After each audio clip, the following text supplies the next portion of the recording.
The president and first lady head to Buffalo to meet with victims' families at the site of a deadly mass shooting and push Congress to take action on guns. The evil did come to Buffalo. It's come to all too many places. As police are releasing new details about the suspect's plan. We found some things that show that he was here in early March. The FDA has a plan to increase baby formula production in hopes of fixing a shortage hitting the U.S., but it might take weeks for formula to return to store shelves. We're doing everything we can 24/7 to work on this. The partner of Aurora's fired police chief turns herself in over false claims she made against a member of the city council. And 2 Colorado cities are named some of the best places to live in the U.S. Happening now, you're looking live from Buffalo, New York, where 10 people were killed in a shooting at that grocery store over the weekend. President Joe Biden just wrapped up giving a speech less than an hour ago, calling on Congress to take action and keep guns off the streets. We can keep assault weapons off our streets. We've done it before. You can't prevent people from being radicalized to violence. But we can address the relentless exploitation of the internet to recruit and mobilize terrorism. We just need that. Now, before the president spoke, he and the first lady stopped by a memorial and met with victims' families. Rena Roy reports on the new video we're seeing showing chaos just moments after that shooting. Somber moments this morning as President Biden and the First Lady visited the site of America's deadliest mass shooting this year, a short time after meeting privately with the families of the 10 innocent people killed Saturday afternoon at Tops Supermarket. There's a lot of people dead in here. Yeah. This exclusive video capturing the shock and terror of the shooting's aftermath as the 18-year-old suspect Peyton Gendron was arrested. Oh my God, he shot so many people in there. You can see Julie Hallwell fall to the ground as she awaited news about her partner and 8-year-old daughter who were inside. That was the longest wait I've ever had in my life. Lamont and London hid in a cooler, eventually making it out safely, describing those terrifying moments in an interview with WKBW. I was scared for my mom. I didn't know where she was. I thought she was gone. But Hayward Patterson never made it out. He loved the community just as much as he loved the church. And so you would see him anywhere he was encouraging people. Authorities now revealing new details on how they say the alleged gunman plotted what police are calling a racist rampage. The individual was here a few months ago, back in early March. ABC News obtaining a document allegedly posted by the suspect to the online chat site Discord over several months. Authorities say it appears to show how the alleged gunman carefully planned out the massacre, visiting the supermarket on March 8th where he was questioned by a security guard. The document also includes sketches of the store outlining different aisles he could navigate quickly. Police say he even visited the store again one day before the shooting and was questioned by a security guard. Police say the suspect had plans to continue his attack at other locations, but Buffalo police arrived within 1 minute of the first 911 calls, stopping him from taking even more lives. Rena Roy, ABC News, Buffalo, New York.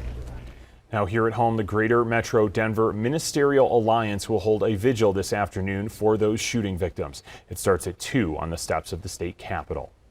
And the Buffalo shooting brings back tragic memories for the survivors of last year's King Soopers shooting in Boulder.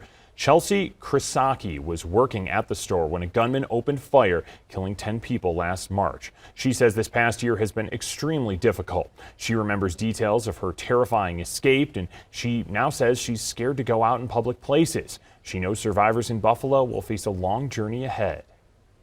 The community came together in such a big way here, and across the country even. There was so much support here in Boulder, and I can only hope that there's that same outpouring of love and support for that community. Being from Buffalo myself, I know that that is already true. Chelsea hasn't returned to that store and isn't sure if she will. She hopes the prosecution in Buffalo will go quicker, though, compared to the process here. Last month, the King Soopers suspect was ruled incompetent to stand trial for a third time. New at 11, Robin Nisita. We just learned this morning that the partner of the Aurora police chief, again, there you see her, Robin Nicita turned herself into police yesterday. Now, an arrest warrant was issued for her after Aurora police say she made a false child abuse report about a city council member, Danielle Jurinsky. The Arapahoe County Sheriff's Office says Nicita turned herself into a different law enforcement agency, was booked, and then posted bond. Well, Aurora City Council did not discuss the situation involving Vanessa Wilson's partner and Councilwoman Danielle Jurinsky last night, but the council did talk about the youth violence prevention program.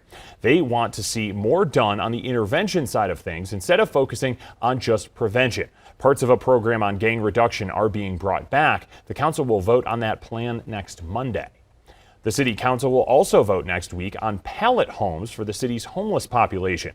The city has a new camping ban, and part of that plan is figuring out where the homeless can go.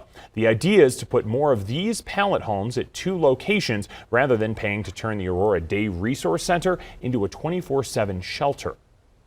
Aurora Public Schools is considering closing 2 elementary schools, and many parents aren't happy about that.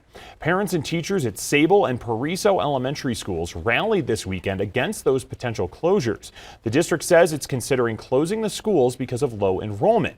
Parents and teachers say they don't think the board is being transparent or that their voices are being heard. They're not happy at all. They're very upset about this place that they've gone to. We go there in our off time to go to the playgrounds, and it's just been a pinnacle of our community, and they're just very upset. There's not a clear criteria for how they're choosing schools. For example, Sable Elementary does not have the lowest enrollment or the lowest building capacity in the district.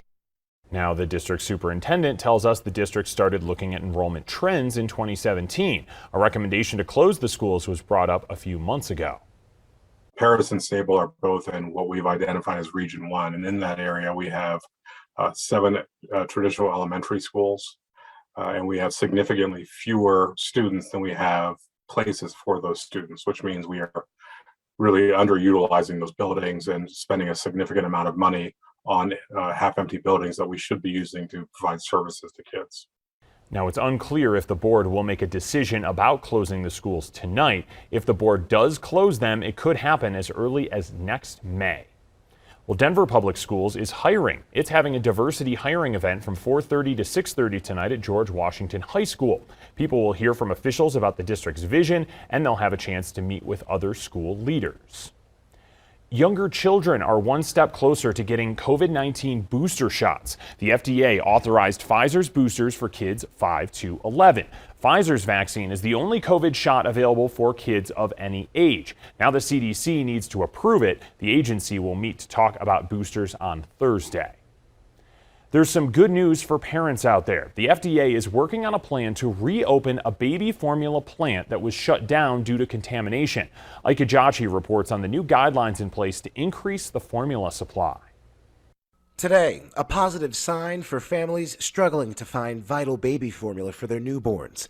The Food and Drug Administration announcing it's moving to import brands of formula from abroad, currently not sold in the U.S. We are seeking manufacturers from around the globe who may have available product that could meet our regulatory standards for both nutrition and food safety. The U.S. usually produces 98% of the infant formula it consumes. Officials say the imported formula could potentially come from the U.K., Australia, and New Zealand, nations that have safety and health inspection systems similar to the U.S.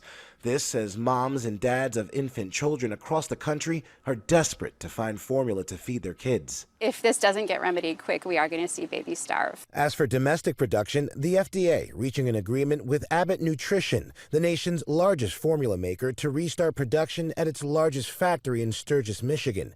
In order to reopen, the agency says the facility must retain an independent expert to review operations, create sanitation and environmental monitoring plans, and develop employee training programs. In February, the FDA shut down the Abbott plant due to alleged unsanitary conditions at the facility that was potentially linked to 2 infants dying and 2 others getting sick. In a statement, Abbott says the FDA and CDC found no conclusive evidence to link Abbott's formulas to the infants' illnesses. Now, Abbott's saying it will take 2 weeks to restart operations and up to 2 months to get its products back onto shelves.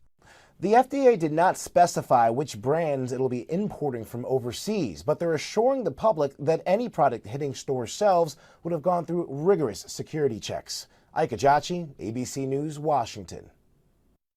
You can't look into last year too much because that's in the past, and we're focused on the present and playing the St. Louis team this year.